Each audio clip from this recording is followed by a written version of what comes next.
Hey everybody, welcome to another episode of Reviewing Comics with me, your host, Alexander Turbin. Today we're going to be looking at Phineus, Magician for Hire from Piffle Productions.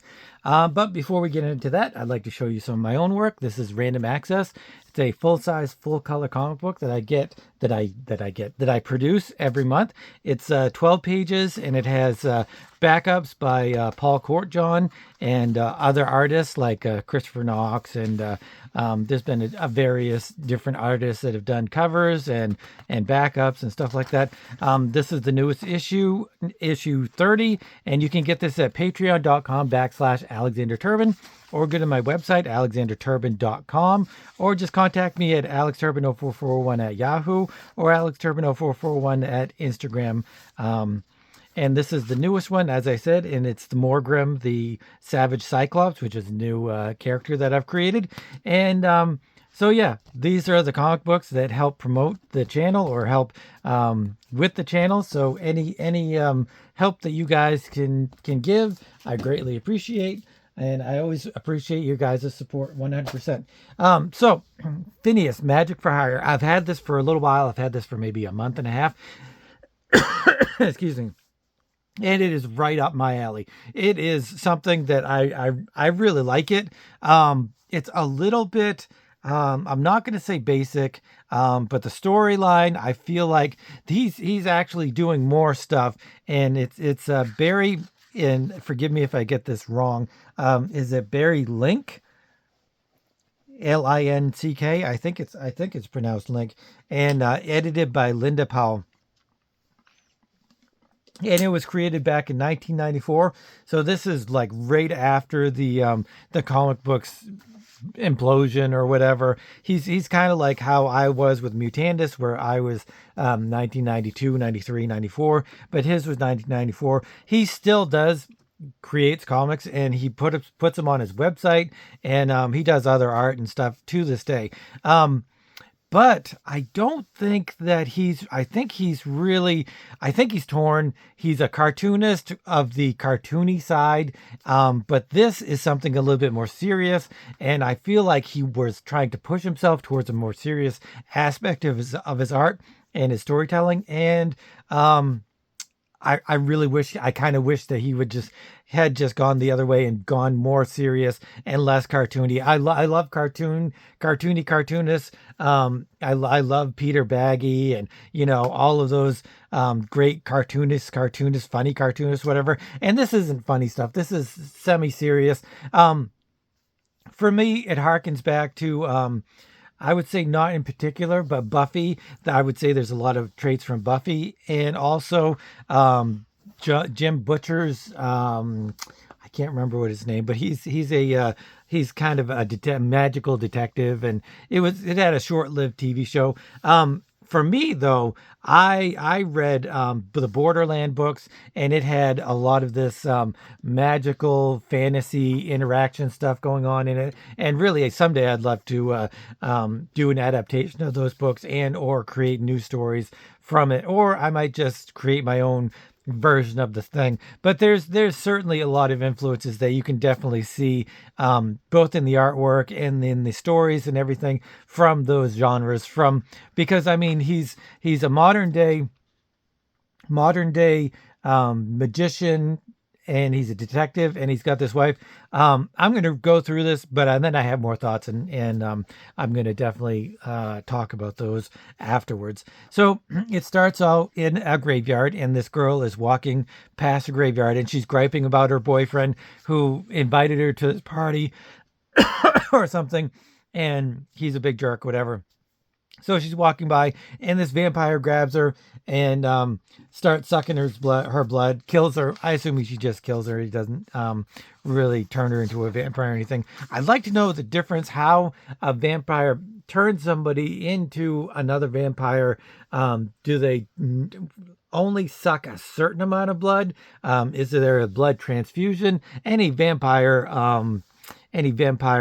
aficionados out there, let me know exactly the process. But then it cuts to another scene, and it's obvious Phineus and this girl.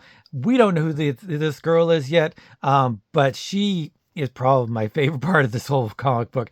And I really kind of wish that he had fleshed her out a little bit more. I'm going to check out his website. I can't remember the name of it, but I'll have a link to the website in the description. And it is really, she's a cool character. She's the, it feels like she is the more rooted, she's the rooted character in reality in modern times and stuff. And Phineus is a magician.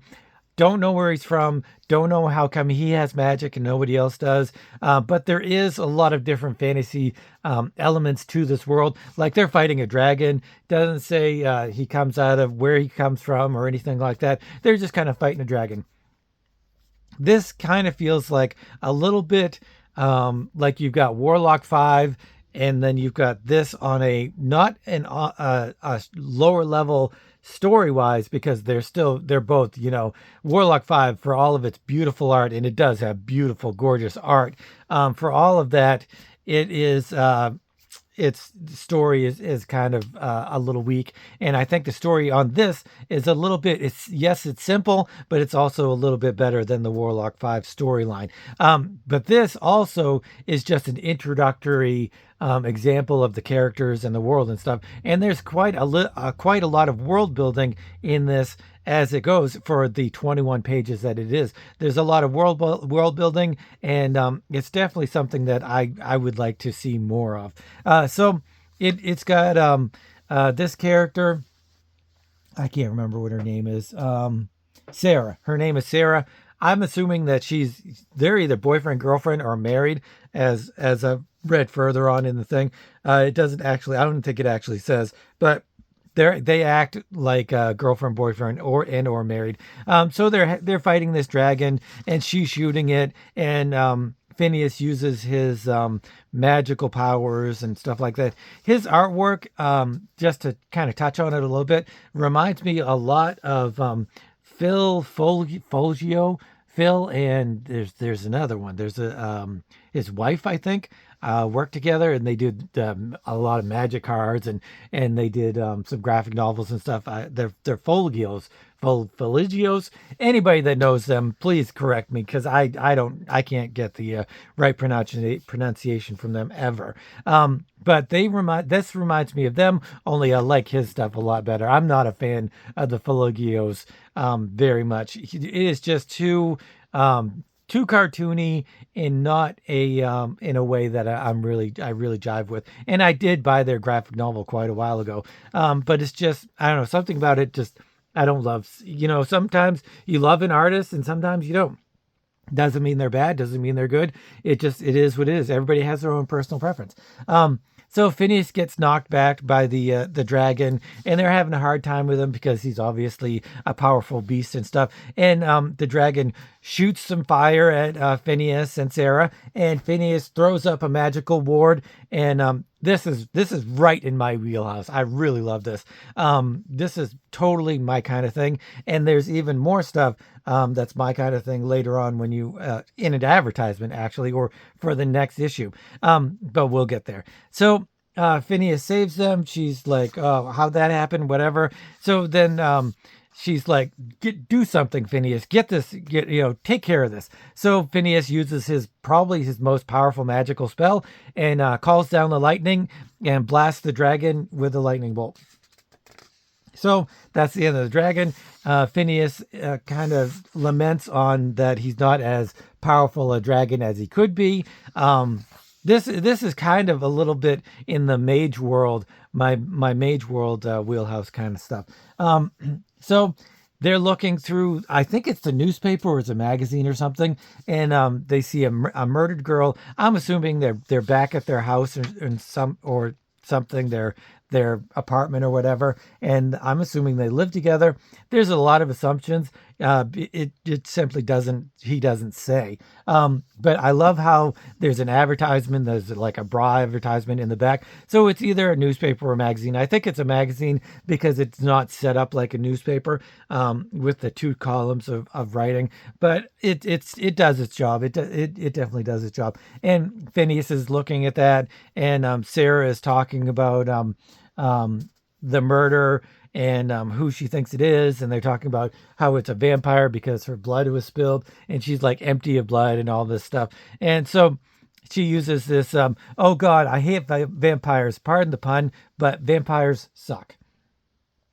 And so they have kind of this little bit of dialogue about it. But then this is kind of weird.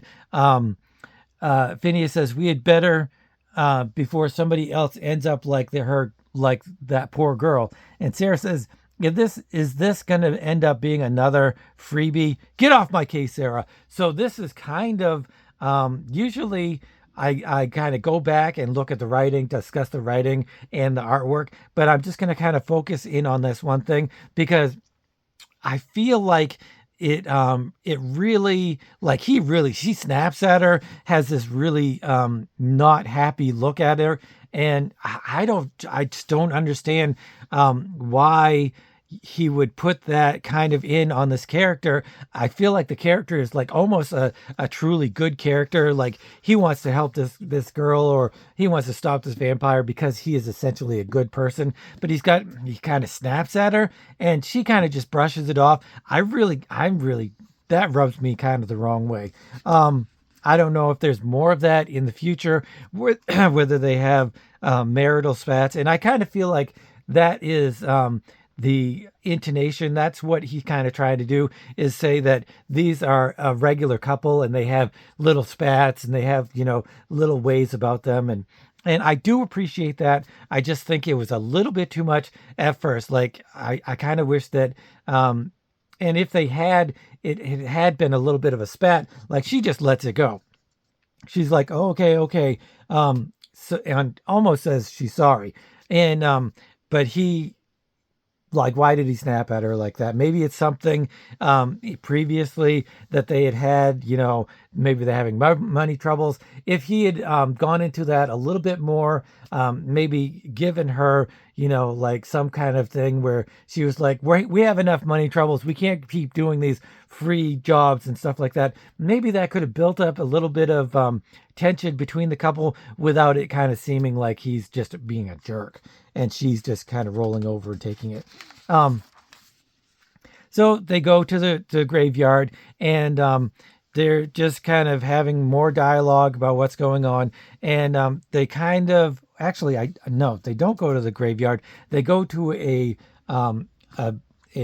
nightclub where there's a band where I think they know that he's a vampire. Maybe they know each other or something. But this character here gives them a little bit of grief, and Phineas isn't going to have any of it. So he uses this magical hand and kind of coaxes any kind of, information out of him that he would have had. And he tells them about the vampire that's in the graveyard and how he's kind of taking the world by storm, and he's not really living by the vampire code, so to speak. So they go to the graveyard. Where else is the vampire going to be?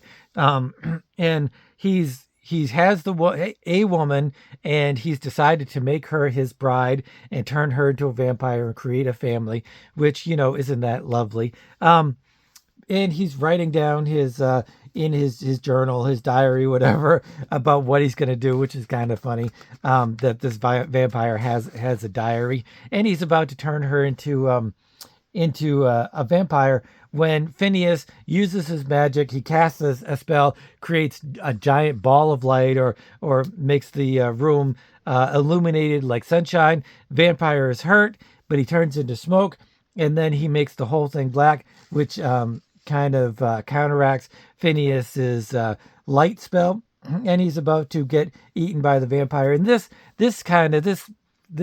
panel here really kind of reminds me of something from Buffy. I definitely see a lot of influences of Buffy. I'm not quite sure, but it seems like it looks like it. He knocks Phineas to the ground, and he's going to kick his butt. And this is kind of where I really kind of like Sarah, where she's got her baseball hat and she's using her crossbow, and she's going to shoot the vampire, but he catches it and he zips over, and he is quite taken with Sarah, and she's a beautiful redhead, and So he decides that he wants Sarah to be his bride instead of the other woman that he's gotten, and so he ties her up, and and she is just giving him a hard time, and he's just telling her what's going to happen, and he's going to make her his bride, and that's how it ends. It ends with this page. Is this supposed to be Phineus and Sarah? I don't know. That is for the next issue, and I'm kind of wondering how many issues there were, and whether he just turned it to a web comic, or maybe my guess is he stopped after this one. I don't know. I'll have to do a little bit more research in that. But if anybody has multiple issues of this, or 2 or 3, if there is a 2 or 3, let me know. And if anybody else has any of these comics, let me know too, because I really kind of enjoyed this. But like I said, it was the comics implosion, and he could have printed a bunch of these, hoping that, just like everybody, hoping that he would make enough money to print the next issue, and then maybe didn't, or something like that. Who knows? But if you watch this, Barry, please let me know if I'm right on any of this stuff, and or what's going on here. This is another thing that I'm really into. I love paladins and stuff like that. And Malik, he's going to be in the next issue. He looks like a paladin. He's awesome. So I just love these armored dudes with a giant mace. I'm really into it. And then he's got these backup stories of I'm almost assuming, or I'm assuming that it's this character that they met at the nightclub. And I can't remember what his name is. It doesn't say his name. I don't think it says his name. But in this, it's the backup. It's Gil the vampire. And these are just one-page short stories where he's turned into a vampire, and by this hot girl. And it's just kind of him learning the ropes of how to be a vampire. I think this probably predates what's going on here, and maybe was the formulation of the story and the general direction that he wanted to go, that Barry wanted to go in, and he's just learning things, just like any artist, any cartoonist. He's learning his craft before he tries something bigger. And but he's also doing some publishing. I don't know if he's actually the publisher, or whether he was just working with some other artists and they were cross-publishing stuff. But I love this pinup of Sarah. I think it's supposed to be Sarah, just like Red Sonja. And there she is again.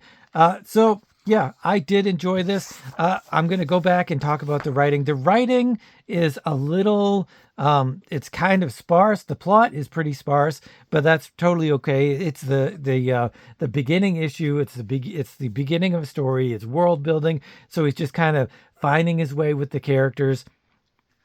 The dialogue is pretty good. It's a little bit over the top, and doesn't have any of the subtleties that I think he probably would get later on. Like, and it jumps right into the action, which is good. But some of the stuff doesn't really translate all that well, simply because it feels like it's one of his first works, and that he's got a lot more to learn, and there's nothing wrong with that. I love seeing people's first work. I went over that Matt Wagner Grendel stuff, and I mean, I'm over the moon with Matt Wagner, and you could definitely see in his stuff, he's learning his craft, just like everybody. You're learning your craft, and you're trying to do it better and stuff. But he's got so many instances where this panel here, it's a close-up. They've got great emotions, and his panel work is really good. I like this. He uses a very similar panel setup to me, where it's 3, 4, maybe 5, very exceptionally going to 6 or higher panels. But he's got a really great panel setup, and his narrative art is really great. Some of it is because his work is really linear, and he doesn't have a lot of the three-dimensionality that he probably has now. but his narrative art is really nice. I never had to back up and retrace my steps and figure out what they were saying or anything like that. And they're like they're looking at each other, and it's just what's going on. You don't have to reread things. You don't have to kind of infer things. You're just reading it, and it's making sense. And clarity is perfect for every comic book. Um, it's a fine line between clarity and talking down to your audience. I feel like he could have ratcheted the talking up to the audience a little bit more, but I can only assume that happens later on in the series, when you don't have to kind of get some of the some of the background and world building that's out of the way, and stuff, and the introduction of characters and stuff like that. So it all comes out eventually, I believe. And but he's got some really great narrative art. He's got this full shot of the vampire and his victim, and then the next shot is almost an establishing shot. This is an establishing shot for the person. This is the establishing shot for the person doing what he's going to do, and that's really fantastic. I feel like it could have used a little bit of variation. It could have been a 3/4 view or something like that, but still, that's just nitpicking, and I really am loving his art. The story, like I said, it's a little sparse. There's not a whole lot of intricate plot points or stuff like that. But it's a good actiony first story, and I enjoyed it. Phineus and Sarah do have their own way of speaking, and that's really good. I don't know. I'm torn on the lettering. The lettering has some really nice qualities to it, and it's legible, but it also I feel like it could get out of hand if you did have to have like a lot more text, if there was like a really intricate plot summary or narration or something like that. But it's got a very nice like, you can tell that even though it's not like used with a computer kind of thing, or it's not used with a lettering guide, Ames lettering guide, or anything like that. It's got character, and character goes a long way with lettering, goes a long way with writing. As for the art, I really did enjoy the art. I feel like he could have pushed himself a little bit more, and which he probably does later on. But like this dragon, the dragon guy is cool, but I feel like he could have pushed him a little bit further. And like I said, use a little bit more of the three-dimensionality of the panels and stuff. Like, this is Sarah shooting her gun. She's holding her hand back. I almost feel like she should have had her arm outstretched, maybe a three-dimensional view of her shooting it. But that's just learning art, learning narrative art, learning comic books, and he's learning.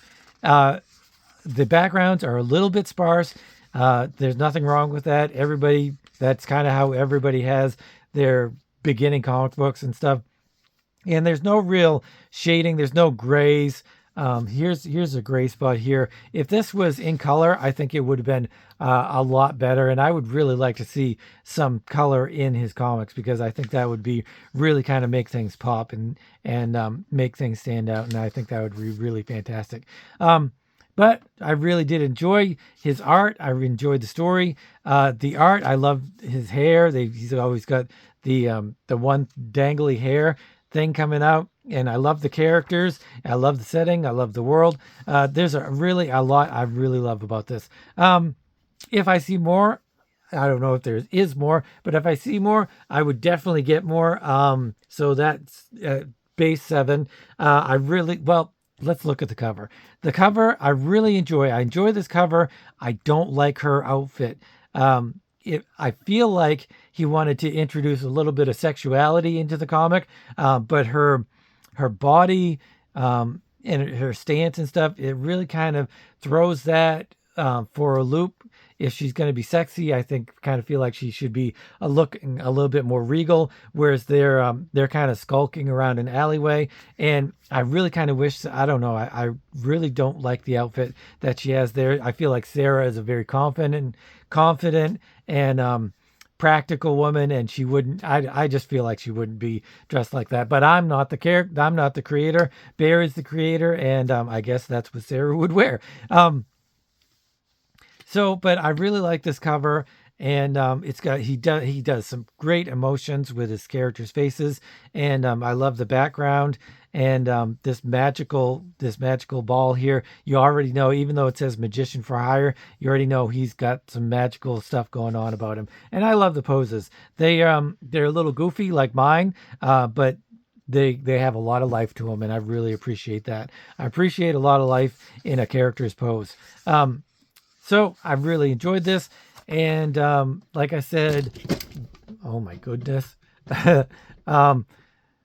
sorry about that, everybody. I'm gonna say it's a beginning, so I can't give it too much. I can't give it a 9. I'm gonna have to give it an 8. I really enjoyed it. I liked it. I would read more. There's a lot of stuff I liked about it, but it's still, I feel like it's a beginner's project, and that later on he probably turns it up and really puts his all into it. The story is good, but it's not complex enough or different enough for me to give it anything more than an 8. But I really enjoyed it, and I'm giving this an 8. Phineus, Magician for Hire. So let me know what you guys think, if you have read any of these, or if you've read this, or whether you like it or not. If you're new to the channel, this is the kind of stuff I look over. I look over 70s, 80s, 90s, indies, usually black and whites, but I also look at Marvel, different storylines, anything quirky that I really like, I'll probably look over. So if you're new to the channel and that's what you dig, please consider give me a thumbs up and subscribing to the channel and hitting the notification button. But more than that, I really love to talk to you guys about comic books, and I love talking about comics. And if you got any comments or any kind of things that you'd like to share, I'm always here, and I love to hear from you guys. So it's a new week, and we've got awesome new stuff. The poll from last week is Bill Sienkiewicz and Eddie Campbell, and Bill is crushing them. And we've got some new stuff coming up this Wednesday. We're gonna have, I believe it's gonna be Andy and Adam Kubert, but don't hold me to that. And we've got more reviews coming up this week too. So thanks for watching, and thank you for your support. And I will talk to you next time. And keep on creating.